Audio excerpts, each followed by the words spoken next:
Hello, ladies and gentlemen, and welcome to the very first episode of our spoilers review of What If. This will be going on for, I guess, 9 weeks now. Before we thought it was 10. Obviously, they have said because of COVID, there's now 9 episodes. So, as you can hear, it's yours truly, Travis Snell, hosting this episode. I'll be doing this for this week and next week, I believe. Maybe Kirklin might try to sneak his way back in, but no, I'll be doing this for the next little bit. As everyone knows, GV is on holidays, honeymoon, seeing their family, just had a baby. So I haven't holding down the fort. Go back and check out a bunch of things. I've been busy these past 2 weeks, and a big thank you. Just to brag a little, that it's been the biggest 10 days in the first 10 days in any month ever. Don't want to brag. Hashtag Arab Travis, hashtag my brand, hashtag Untitled Travis, all that good stuff. Check out the last newscast where had lots of fun talking about Suicide Squad and the box office, Tom Hardy and Venom, and calling out DC Alliance for throwing some shade at me. Well, I threw it right back, and they got a challenge to uphold come next DC Alliance. So check out that show, which is our podcast network. What is it now? 6 days a week, bi-weekly, somewhere in there. 8 shows. Go over there, check out the schedule. Tons of shows over there. Like I said, I just did a newscast doing about at least 2 newscasts a week.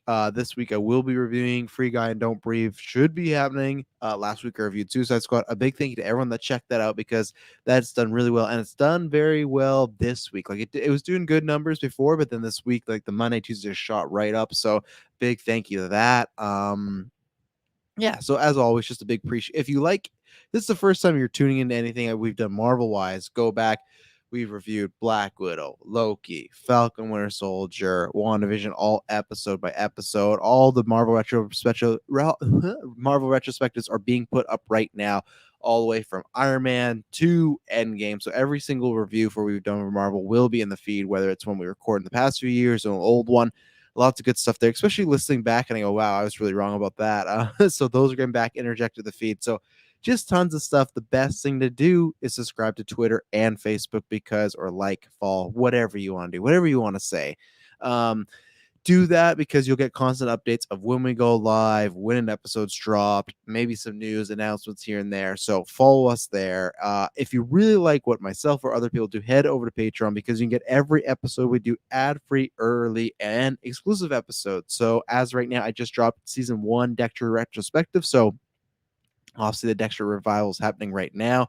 So season 1's up there. You get the entire Harry Potter retrospective up there. Tons of other stuff. We're going to be recording more commentary tracks, so look out for that. If you can't support us there, the best next things to do is either subscribe on YouTube or your podcatcher of choice and leave a 5-star written review on Apple Podcasts. That helps a lot. That helps us boost up the charts, so we greatly appreciate it. Check out all our feeds. We have the GeekVerse reviews feed, the news feed, the retrospective feed, and this feed that has every single thing in it. I think I've hit all the big talking points. So let's talk about Marvel's What If. So this is a show. God, it was announced. Was it that 2019 Comic Con? Somewhere around there. It was that big Comic Con where they're like, look at this. And they threw out the big Marvel dick. And they're like, oh, we got so much shit coming out. We got Mahershala Ali's Blade. And they're like, we're not even talking about the Fantastic Four. So they had this great Comic Con, right? And this idea came out as far as it's going to be an animated show about, at that point they pitched an episode for each movie. Sounds like that's changed a little bit, but it sounds like we're going to have multiple seasons. So what if tales, right? If you've never read the comic books, what they were, I can't remember when they started, but very, very, like, I don't know, 70s, 80s, somewhere in there. They're fun things. Me and Chris have done a couple on Marvel Alliance, and we're definitely going to do some in comic versions at some point. They're literally just taking storylines, story points, story arcs, and going, what if blank happened, and lots of them have been adapted into the main continuity, as they talk about in this, and they talk about, oh, maybe that could happen with live action. We'll talk about that a little with this episode, but like there's one where it's like, what if the Hulk was smart? Well, that's gonna happen. My favorite, most morbid one is, what if the X-Men died on their first mission? That's a good one. And I can't remember, me and Chris from our alliance, like, we did like, what if the Phoenix Force won and stuff like that. They're literally, and lots of times they end darkly, but they're just fun. They feel like, to me, those are the closest to you being a kid again and having your friends around a campfire, or you saw a movie like, what if this happened? What if that happened? Literally just taking the story that's happened and then putting your spin on it. And that's what those comic books are great for. And they're the best for, I'd say, like casual fans too, because you just pick up one issue, read it, and that's it. We did a What If Civil War for Marvel Alliance, so tons of great concept, everything. Check out Marvel Unlimited, their Marvel app, and just go read a bunch of them because they're lots of fun. What If Wolverine Killed the Hulk was a good one. Clay said, yeah, and that's the thing. There's so many. They've been going on. They always come back, and I bet I'm not sure when. I have checked Marvel Unlimited when the last time they did a big series in Marvel Comics right now. Like I feel like they come back every once in a while on a few one-offs, but I could see them doing more. What If Spider-Man was Punisher? That was a good one. The cover is just good of that one. So good ones from Fanboy Clay. That's why you watch live in the chat. Even though, he's gonna, if he accepts my birthday bath challenge, that's for my lady. The birthday bash challenge. No title shot for that man. But he's probably too scared. Heinz is scared. They're not gonna accept it. Check the last newscast. So, anyways, concept was great. They've said it's maybe not going to be as much as an anthology series. Now I talked about a newscast where I went, okay, I was still looking forward to just the one-offs, but if you want to tell a story linear path, here we go. So what did I think about this very first episode? I really enjoyed it. Now, is it the best thing since sliced bread in Marvel Universe? No, but it is, to me, is if every single episode was this quality, I'd be happy with it. It's a nice bonus content. To me, this reminds me of when you get a video game and either there's side missions or free DLC, and it's like, you know what? I've already had the main creme de la creme. I've had the main meal, and now it's like there's just this too. Cool. It tastes good. Cool. I'll eat it. I'll have it. I'll play this game. I'll play the side mission. And that's what this feels. And I guarantee you there will be episodes that stand out that I go, wow, this was so much better than the other ones, stuff like that. So this is what, one of 9. So we got 8 more, and we know we got a tons. Like the one I think next week has been confirmed as next week is T'Challa as Star-Lord, which the second I saw it, I'm like, this is such a great concept. Iron Man and Killmonger, that looks great. But this episode, animation, we've seen the trailer, so we have pretty much an idea of, but I really enjoy the animation. No, is it not like it's not Pixar level or not Spider-Verse level, but I do prefer it. Me and Heinz talk about the Long Halloween. I prefer to that Archer one. I will see what the Injustice one is like. I kind of like that. My go-to non-Pixar animation, yeah, like I said, take Spider-Verse out of it, is like the classic 90s cartoon sort of, drawn animation and whatnot. But this works. The reason I like it is because it feels, and that's why this What If thing feels it the best way I can describe it as far as this story, and I cannot wait tomorrow to watch it with my girls, Gwen and Logan, because the story and the art or whatever, the animation, it feels like some of the kids books they have of Marvel properties, of Star Wars properties. It has a storybook fairy tale element to it, the lighting of it, the drawing, the pose, and I like that about it. I think it's a choice, and I like that choice. It doesn't feel cheap at any point, really. Like there's times where, like I said, it doesn't feel like this is crazy good, but it, I think it's more than serviceable for what they're wanting to tell the story. Like I said, the best way I can describe it is it feels like fairy telling pictures and stuff like that. So I like that. Voice acting, that was a big thing going into it. And Fanboy Clay, he mentions this. Josh Keaton was as Steve Rogers, a solid voice replacing Chris Evans. Absolutely. I not that I didn't miss Chris Evans, but it didn't stand out. I'd legitimately say that the voice acting's 50-50. I think there were some times where the actors were flawless and it just sounded like they were themselves and they sound like natural, right? And especially they released this clip online. I'm sure you've watched this episode. It's not big spoilers for the MCU, but there's the first time where they see the Hydra Stomper and they see Steve, and Haley Atwell was like, Steve, oh gosh, you couldn't believe it. Like there is times where her and Sebastian are very wooden. It feels like they walked in and went, okay, record this line. Hey, Steve, okay, you're done. Or it sounded like, Adam Driver when they had to do reshoots for Rise Skywalker, and they're like, okay, get in the closet, record your lines, and get out. Some of them do feel a little meh. And that's the thing where, and Brent and Chris were talking about this, where our Marvel Alliance, would you rather have like the real MCU actors, the MCU actors, like a Haley Atwell, like a Sebastian, play these characters, sound identical, but maybe not be the greatest at the voice talent? Or would you rather have people that sound different than our MCU people? They're not the exact same voice, but are better voice actors. I think there's kind of a meeting in the middle. And I think what I would prefer is get the people you can, but then the people you do get, work with them hard, where I feel like they probably didn't work that hard in this. I feel like this was a couple hours, not even of voice work. It just felt like kind of the generic voices you get in video games. But another time there would be some emotion. So I think it's a 50-50 for me. What else can I say about this in a non-spoiler way? Bradley Whitford channeling his character from Handmaid's Tale as misogynist general. 100%. We'll get into that. Anything non-spoilers, there's some fun surprises, there's some fun wink and nods to the current MCU continuity. There is, this is not a big spoiler. He's in the movie. I feel like he would have been in this. Red Skull's back. I can never say his name. It's like Ross Marquand or something like that. Again, they need to bring this guy back in live action because he legitimately does sound like Hugo Weaving majority of the time. He does such a good job. So I think this is a solid debut episode. I think it has lots of fun, like I said, Easter eggs, lots of fun little winks and nods to the other one. And it ends in a place where I go, okay, that's interesting. Now, if I didn't follow news or have a podcast, I probably would have been more surprised, but I liked where we got. And it was a good kind of turning on the head of everything we had. It does follow similar beats to the first Captain America. So I'll look forward to more what ifs. Like when we see that what if episode, well, both of them really, T'Challa as Star-Lord and Killmonger meeting Iron Man. This is very much Captain America done with Captain Carter with some little changes here and there. Those two stories I told you, I feel like those have to be wildly different. You can't make them anything like Black Panther or Iron Man if you introduce those characters or Guardians, right? So I think it's a solid first episode. Yeah, I will obviously I'm gonna watch this because GeekVerse, but this is one where I think I'll recommend to people like Dylan right now, who, obviously GeekVerse, check out, he's been on those Marvel retrospectives from the past. He's more picky choosy with the Marvel stuff, or he waits and watches it all. I think this show is going to be a great kind of binge show for kids, for families, where maybe one episode week to week won't keep them hooked. But this was what I think it was 32 minutes. I think there was about 4 minutes of credits in there. So about, just over 25, 28 minutes. I think when you get a bunch of them together and watch like a nice mini animated movie, it's going to be tons of fun. And again, so is it the best the MCU's ever done? No, but it's tons of fun. And if every episode's this quality, I'm into it. So if you haven't seen it for whatever reason, I'm about to jump into spoilers. I'm going to take an ad break right now.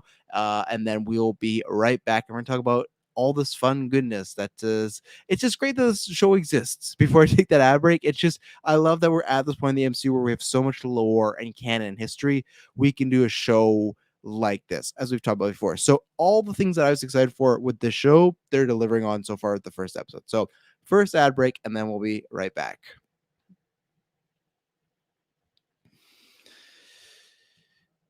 And we're back, ladies and gentlemen. So, oh my goodness. Come on, Apple, iPhone. Didn't even update my notes. I'm sure Brent's listening to this. What's going on, Apple? It usually updates my notes from Mac to this like flawlessly. Tonight, not so much. But good thing I have the phone right here. So, obviously, the beginning. So, I'll say a little bit of a con here. So, they open up with the Watcher, right? And he's talking about like, oh, there's my what if notes. They're talking about, different multiverses, blah, blah, blah. And Jeffrey Wright has this great voice going on. And he's talking about, how things can change and one little thing, butterfly effect, all that stuff you've heard in previews, all the stuff you've heard in any time travel multiverse type of show, right?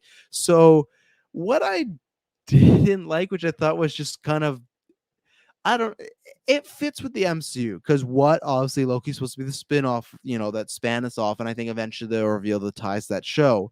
They literally do say like, hey, if you're late to work this day and you weren't supposed to be, that could create a branch and that could create a multiverse problem. So they've set that up 100%. I just think it's lame when they go, how did this all happen? How is Captain Carter in this universe instead of Captain America? Well, when Stanley Tucci, or not Stanley Tucci, when the oh man, who does say it to her? Is it Tom? It must be Tommy Jones because he gets shot. I think it's Tommy Jones. In the chat, someone let me know. But instead of her getting told you can go wait up in the booth, she says they tell her you can go wait up in the booth, and she says no, I'm fine right here or something like that. I'm paraphrasing. So literally, the difference was instead of her sitting up behind the glass with the audience, she stood down there. And again, I get it. Much like life, we talk about this: the left, the right. Maybe if I would have took a right that day, life would be completely different. Everything, right? Same thing with if you're late to work. I get it 100%. It's just that for the first episode, I was maybe expecting something with a little more like bit of a punch, a little bit more entertaining. Or again, I just felt like to set up what if. It's like, man, what's going to be happening? What's going to be the reason why she's Captain Carter? Oh, she chose to stay down there. Okay. So thought that was a little anticlimactic. Like I said, just felt a little lazy in my opinion. Didn't bring down the episode that much. But okay, I feel like we could have got some other place. But anyway, so we've seen this all in the trailer. This the first, I'd say 5-6 minutes you've seen uh Steve gets shot. He can't do it. And they're literally saying, we're going to lose this project. We don't have time, but, blah, blah, blah. We need to get this done now, or this is going to be for nothing, right? So they look at Steve, she shot, no, and they say, Howard, you get in there. I say, well, somebody needs to work the buttons. So Captain Carter, as we've seen in the previews, get in there, and they have this general as Bradley Whitford, or sorry, as all the game was pointing out about Bradley Whitford. He is just playing like a super misogynist, like asshole, sexist dude, as far as just like, you got to be careful in there, you might break a nail. Oh, women aren't meant for soldiers. He does that the whole time. There's a fun little like cowardness part where the president or someone's talking to him about how great Captain Carter is. I was like, yeah, I knew, I recruited her, stuff like that. So they nailed that down, and like not that the character got like a comeuppance or anything, but it did specify, and it did make sense because she talked about these problems in the movie as far as being a woman soldier and general, sergeant, whatever she may be, and the problems that came with that. So even if it was shown in a little light, I like that it was shown, because it's not just, well, she's Captain Carter and there's no problems. Yeah, there's still the war and stuff with Steve, but it also shows the same way as Falcon Winter Soldier right now is tackling, hey, what would happen if a black man was Captain America and representing America, a country that's tons of racial problems. This is doing that in a little bit. Does it tackle the issues as deep as Falcon Winter Soldier? No, but it's talking about them, which I like, and it's putting a showcase on them. So as you've seen, she becomes Captain Carter. She goes on a bunch of adventures. Steve gets the Hydra Stomper, and they start to, form a bond. And that's why I say it's much like the first movie, just in reverse, where she is now Captain Carter. She doesn't do exactly like he does. So there's this one fun thing where they're talking about like what they might do with Captain Carter. And he's like, well, Steve's like, pronouns, pal. Steve's like, well, you better be careful. They don't want to trot you around on war tours and just like pumping yourself up. So he's pretty much referring to in the first movie where they put him on tour and he's singing the Star Spangled Man, great song, and he's just there to, like kind of validate the war, put a silver lining on it, and sell bonds and all stuff. And that's what he kind of hints at. That they kind of do that several times. But then there's just kind of fun action scenes, her doing Captain Carter stuff that all worked. Again, this is where the animation worked. I like it. I think there was one time where it literally looked like she did the exact same shield hit, but that's fine, shit like that happens. So it's all good stuff. There's lots of, it's funny, just like the first Captain America movie, there's lots of just montages of her kicking ass and everything like that. So I like all that. Let's see here. There's even one moment where she's fighting a dude and she just breaks his knee, and it's like, oh, it was a violent break too. It cracks, it goes backwards. There's no blood or bones, but still, it's just like, oh my goodness, that looks like it hurts. So as we go on, there's montages. She's becoming more of a Captain Carter. She gets the suit, becoming more famous, all this sort of stuff. And then they introduce that Red Skull's back, and it's great. As we talked about, Marquand is, as all in the game says, a brilliant mimic. And yes, he is. I think he does a great job.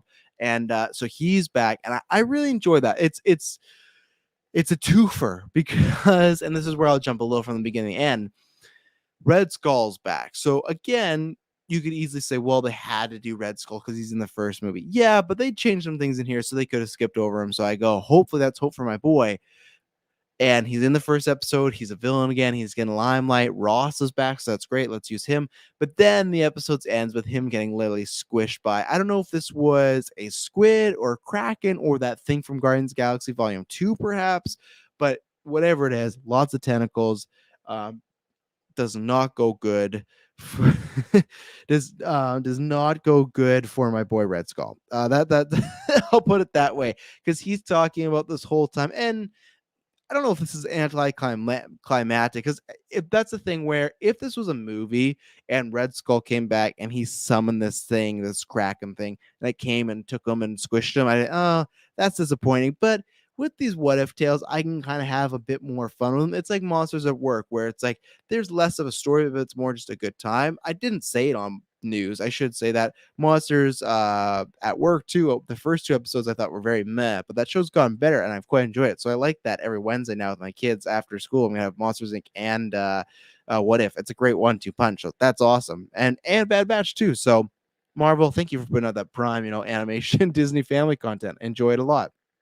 Um, so anyways, I'm like, he's back, there's always a good sign. Red Skull, my boy, being used. Hopefully he'll be back in the MCU soon enough. And then when he gets squished, it was funny, but I was like, man, that's just his story, right? He gets squished, and that's his whole thing. Like, it's going to be uh he keeps talking about he has this big weapon, and the portal, he uses Tesseract to open a portal, and that's what it is. Tentacles are coming, grabbing soldiers, stuff like that, but then it grabs him, turns against, and it's just like a wild thing, right? It doesn't have any conscience. It's not wanting to help out the Nazi propaganda, and that's what happens. So Red Skull again.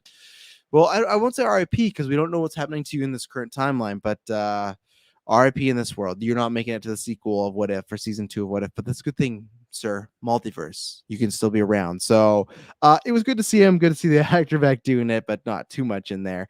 What else? So then after that, they go and redo the train mission, because right before that, like I said, I revealed how Red Skull died, but he's talking about his master plan. He rips off his face and stuff like that as the Red Skull.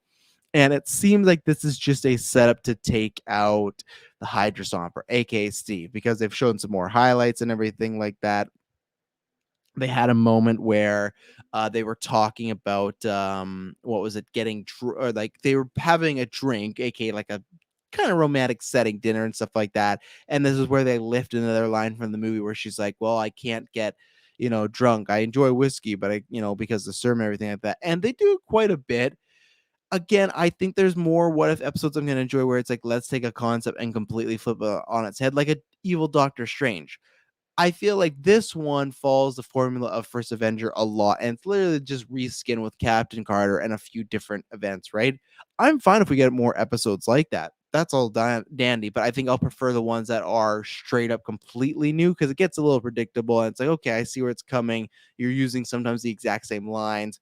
Anyways, they have this mission. They're going to go on this train. It seems like Red Skull's maybe designed this mission to take out the Hydra Stomper, because he stops the train and there's a bunch of C4, blows it up. And it was interesting because I thought, okay, Steve is going to be the Bucky equivalent in this one. He's going to be the guy that, because he literally falls into the, water, rubble, whatever it may be, the same way Bucky did, which was very funny because when they get on this train, the plan is Captain America goes in front of it, stops it, then the rest of them get on there. Bucky falls and she catches him. So that's one little just like, okay, Easter egg. He's falling to his death like he did before. But then two, he's like, oh, that strength almost ripped my arm off. Okay, fine. Is on the nose, yes, but that's, like I said, with What If that's the place where we want to have some fun and kind of experiment and do some kind of more goofy stuff, sure, that's fine. But either way, they take out Steve. There's explosive. She thinks he dies. So again, this is revealed later, but it feels much like the Bucky thing, right? So their plan is, and even at this point, Hydra and Red Skull's talking, and he's talking about like the Third Reich will die and Hydra will rise in the ashes. Literal just lines that they're taking from the movie. At first, I wondered, hey, are they just taking any line from a movie and using here? But there's enough dialogue where I went, okay, this is Ross. This is different people talking here. It's so. Anyways, I don't know where it's going with that point, but anyways, when he's talking about with Hydra and everything, he says the Third Reich will fall and Hydra will rise. So that's where, again, it has very similar beats to the first Avenger. It follows a similar trajectory. It kind of ends the same way, just different shades of coat changed. So let's see here. What other notes do I have? But anyway, so uh they go to do like the final mission, right? To take out Red Skull. It's the war. And at this point, the government's kind of doubting her. Even the misogynist guy now is like, yeah, well, I knew she was bad and stuff like that. So they get there very much like the first film where they're breaking people out, they're fighting, some good fight scenes and everything like that. Score was, I'd have to listen to it again. I'll have to wait for it to tomorrow because it didn't stand out as bad. It didn't sound as great either, but I think that's a good sign that it just flowed with it. So I'll have to listen to it again tomorrow, but it didn't blow me away like Loki or WandaVision, but did a good job. So anyways, at this point, right before that mission, I was wondering when Steve fell, is it going to be like Winter Soldier, where I was like, is this going to be, you know, is he going to be the Winter Soldier, or could he be like Hydra Captain America? Because I thought for sure he's going to get kidnapped. Now, he did get kidnapped. I don't know if they did some experimenting on him like they did with with Winter Soldier, as far as, hey, they found Sebastian, they found Bucky, they're doing experiments on, and then he fell, so we'll see.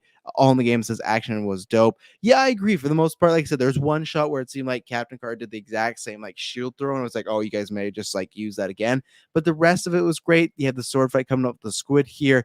It was really cool. And again, it had a really great, it seems a lot like, as well too, not exactly, but oh, why am I forgetting the title? That's what happens when you're here at 1 a.m. It's Darwin Cook's Justice League run. Maybe it's just New Frontier.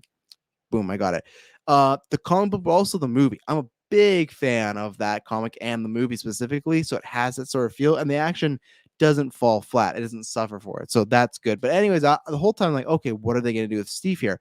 No, he's actually alive in this base, and Howard Stark's like, I knew my suit was indestructible, so good for Howard. He gets to show off a little. They have a big kind of climactic battle, all this stuff. They're fighting Nazis, they're fighting Red Skull, they're fighting Hydra, yada yada yada. And then, like I said, Red Skull releases the squid, doesn't go for good for him. He just gets swallowed up or really crushed, so he's gone. Uh, and then they're trying to chop the squid's arms off, kill it, but it's not really working. So Peggy decides to get her shield and sacrifice herself, much like Steve.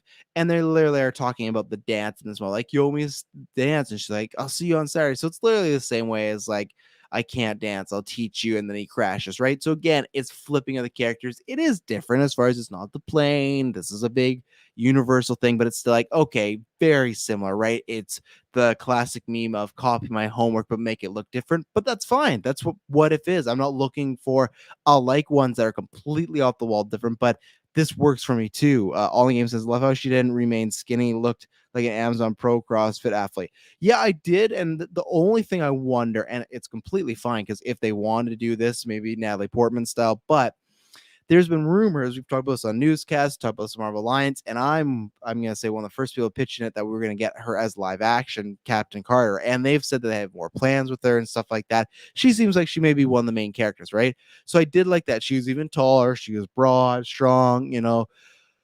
I wonder if they do in real life, is Haley Atwell going to do the Natalie Portman thing where she goes and gets jacked, or is she just going to stay the same size? Now, at the end of the day, I don't care, because I would just want Haley Atwell back. And I think, hey, put her in a suit. It's the same way as, do I kind of believe him right now? Hugh Jackman's being like, I'm not coming back. Kevin Feige hasn't emailed me. Yes, even though there were some like smaller tier, mid-tier scoopers that were dropping images of Hugh Jackman, not on set or anything, but just like in that teaser, like, oh, look, something might be happening. But again, lots of people do that stuff and it doesn't pan out. So either way, I've always pitched that with Hugh Jackman. If you really want him to come back to be Wolverine, you could get him in the classic blue and yellow suit and pad it a little. Now, I know there's a big controversy with padding that happened with Shazam, but at the end of the day, if it got me Hugh Jackman back, I'm fine though. Pad the shit out of it. So same thing. This is like, I don't think they'd make her work out hardcore heavy to get more jacked as Captain Carter, depending on her role as far as Disney. And she doesn't even confirm for live action. Maybe she's not filmed anything live action. It's just rumors. But if she has multiple roles or a film or a live action series, something like that, I could see her putting on some muscle. But again, I don't think you really need it. But I did appreciate that she got that super soldier and it's in her. It's kind of funny that in Falcon Winter Soldier, that new super soldier serum where it's like you get the effects of it, but you don't have the size. It's like, oh, what a cop out. None of you actors got to act out like Chris Evans did. So let's see. Do I have any? I have no drinks in here. Oh my goodness. So they're deciding, hey, like I said, can't kill it. Let's get it out of here. She walks it through the portal, very much like crashing the plane, boom, into the ice. Captain America is frozen. So for me, it's like, okay, are they going to just redo that? Because they've done a few redos already in this episode. So no, what they do is she goes to the portal and then she's back like lots and lots of years later. Clint Barnes are waiting for her, Nick Fury's waiting for her, and just kind of like, oh, like the war is over. Pretty much the same stuff she told Steve. And then I think he asked her something like, oh, what's going on? And she's like, nothing. We won the war. But it sounds like in a way where, yeah, she won the war, but she lost the battle as far as her partners and life guy like soulmate that she was thinking she would be making a life with is gone. So it's this thing of she's put in an interesting situation now. She goes through this portal And this is where we had heard before that she's going to be in multiple seasons, but also maybe a through line or at least one of our main characters. She is in present day now, or at least present day whenever this is 2012, who knows, but it seems like it's in that 2012 era, because if you notice, the first or the title episode was not like what if Sharon Carter, or sorry, Peggy Carter became Captain America. It was what if Captain Carter became the first Avenger, and I feel like that puts some precedent over it. But I feel like obviously that she is ready to be like Captain Carter in the world. As far as they set her up, she has lots of stuff going on. And but I mean, like, ready in the sense that she looks like she's there to, much like Steve, do her part and help, but it's gonna be hard for her. I imagine if we get another episode with her, whether it's a solo or combined, you should do, like, even though I'm saying like I don't always want to be cookie cutter, I think you should do the her visiting an older Steve. I think that would be kind of fun, but it's good because it explains, like I said, not the exact same way. She's gone for so many years. It gives you that Captain America effect of fish out of water, and then have to see what's next. So let me look at my notes, but I think that's everything. And these reviews aren't going to be that much longer, other than maybe some ones that are really crazy out there. But no, I think that's pretty much everything. So again, I really like it. I'll rate the show at the end because that's usually what we do. But yeah, had a really good time. If this is the bar, I fucking love the bar. I think it's a really fun change of pace. Yes, it might have some canon aspirations, but really I feel like we're gonna be able to watch this by ourselves and really enjoy it and appreciate, again, just the lore and canon of the MCU. So yeah, I think that's everything I have on this. Really enjoyed it. I recommend everybody, if you listen through all this, it's an easy watch. It's fun. It's a good time. It's filled with MCU goodness and gloriousness. So yeah, a big thank you to everyone that checked out this first episode. We'll be back next week with looking like myself, but looking like the what if T'Challa became Star-Lord episodes. And I'm very excited. I'm very excited just to see that Star-Lord purple T'Challa aesthetic on my screen. Oh my god, that is some beautiful stuff. And really, he's apparently, they say, I think in 4 episodes, but like, it's strange that this is going to be his final performance. It's a little fitting that it's for Black Panther here. But it's going to be, I don't know how emotional it'll be, because I feel like these episodes are going to be more fun loving, but I feel like there will be a sense of emotion, almost like a closing circle of like, wow, this is the end of a era here, unfortunately, and way too soon. So, but either way, I'll be back reviewing this. If you like what I talked about tonight, or like how I talked about it, let me know on Twitter, Facebook, the Discord. Check out, we can drop a link for you and join the GV Discord. We try to put that out every month so we get new people in there.